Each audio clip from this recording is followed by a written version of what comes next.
it's like you need to make effort to meet up. So you need to know, like, do you really love this person enough to save for a ticket, a return ticket, to get a visa? Hi guys, my name is Tanya. Welcome back to my channel. And this channel, I talk about self-improvement, advice, relationship, friendships, all that kind of stuff bundled in one. So I know this is a different setup. I think I'm gonna go with this because it's more chilled. It's like we're talking, like I'm sitting on a chair, I'm doing my whole Wendy Williams thing.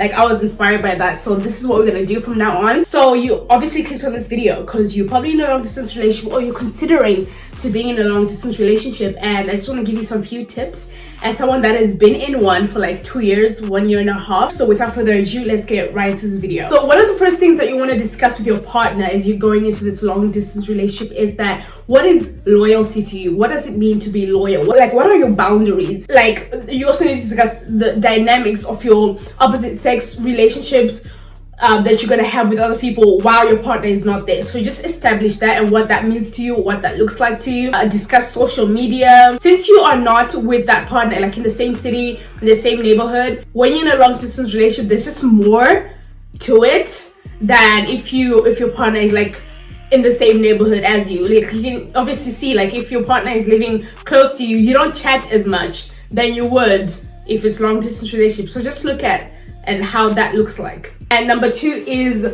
use your entire phone.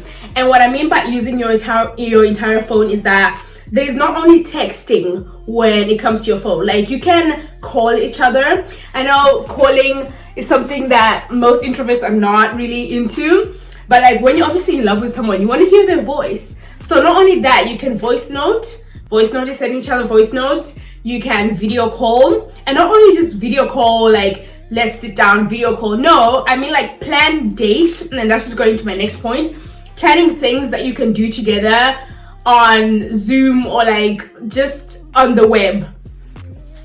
And some practical examples, like create a date. Like, okay, honey, on Tuesday, let's have dinner together. And that doesn't mean that you have to go to a restaurant and have your phone video calling. No, you can make it into your home. Make a nice table, nice food. You can even eat the same thing, cook the same things and eat it while video calling with each other, pretending that you're right next to each other, like speaking to each other, going to the kitchen, cooking at the same time while you're on video call. And if you can invest, get yourself some AirPods. Those really help because you can really move around and they can still hear you, because sometimes having a video call while doing something, it's not very practical. So things like that. Having movie nights, where you watch the same movie on Netflix while you're on video call. Like, you can put your phone on the side, having your Netflix outside, commenting, just feeling like you are together. So really trying to put the effort, and that needs 2 people, effort on both parts. And that also brings me to my next point, is to make plans to meet with each other. So sometimes this is so there's a difference between starting long distance relationship while you've known each other in person for maybe about 6 months, you've been dating, and then your partner had to go to another city or to another country. That there's a difference between that and starting your long distance relationship just from being online, like meeting online, and just continue with that and you haven't met yet. So there's that factor. So just think of where you are in a relationship, and I think that if you have spent more time together before, it is much stronger because you know the type of person you're with, you know them in person, so you're not really nervous to meet up with them. But if you obviously started with just you being online each and every time. Sorry, I'm moving a lot. Like, it's my first time filming while sitting on the chair. I'm usually on the bed. So anyway, so planning to meet up, that gives you something to look forward to, because sometimes you might be in a long distance relationship where you don't know where it's going. It just feels stuck, and you just kind of like, well, should I actually plan my life according or including this person, or should I just live my life? And you wanna, I'm hoping that you're in a serious relationship where you wanna plan your life including that person. But if you don't know when you're gonna meet, or you're not making any plans, or no one's bringing that up, you just like living, and you end up 5 years in this long distance relationship. You don't even know where you're going. So you want to discuss that, like, okay, yes, we're in 2 different continents, but practical ways. Are we gonna save, meet halfway? Are we gonna literally take initiative into our jobs, into our lives, tell our parents, or people around us, like, hey, I'm in love with this person, I'm gonna meet them on next year to July.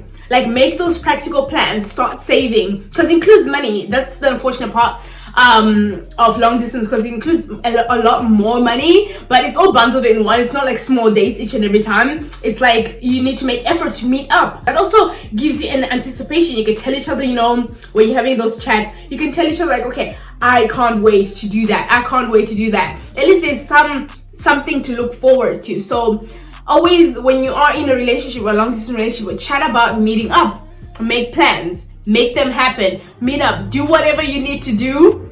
And once you have to go back again, at least, because you need that experience with that person, you need to really know who they're like, because there are other things that you can't find out while you're dating someone long distance. You can't find out if they have good hygiene, you can't find out if they're good with money, there's some things that are a disadvantage to that. So meeting up is going to help you kind of figure out, is this person real? Is this not like real, but like, are they who they say they are, like in practicality, like in real life, So those are important. And my last tip is that relax, don't be too formal. That's one of the things that make long distance relationship boring, is when you're too formal. And what I mean by too formal is that when you're greeting each other, hi, how are you? No, speak to each other as if you are with each other the entire day. When I am with my husband, it's not always hi, hey. After 2 hours, maybe he's downstairs, I'm not gonna go downstairs, say hi again, how are you doing? No, just start the conversation. Whatever you see, say it in a text, say it in a voice note, like, oh my gosh, I just saw this person speeding. Because if you're gonna start each and every day, have a continuous conversation. I'm not saying like never greet your partner, ask them how they are, but like be at that point, or attempt to be at that point where you just say what you're feeling as if you're right there next to them. You're not gonna start with the formal introduction, hi, how's your day, okay, no, just I'm feeling this way, and then that's just gonna make your conversations flow more. You both gonna be comfortable with just telling each other everything that's happening, if you're obviously comfortable with that.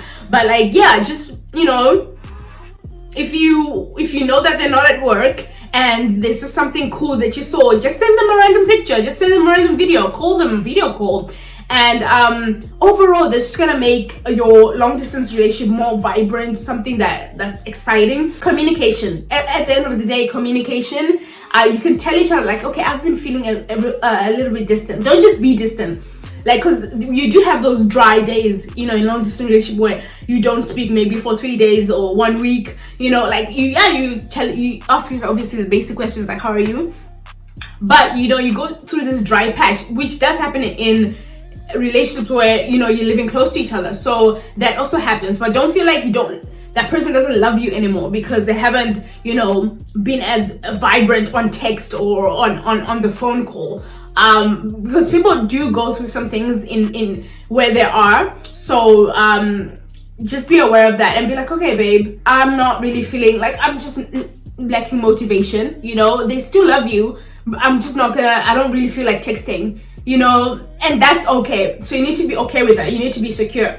So I think those are all my tips. Hope you guys really enjoyed this video as much as I did, as someone that has been through that. Hopefully something good can come out, and yeah, see you guys next time. Bye.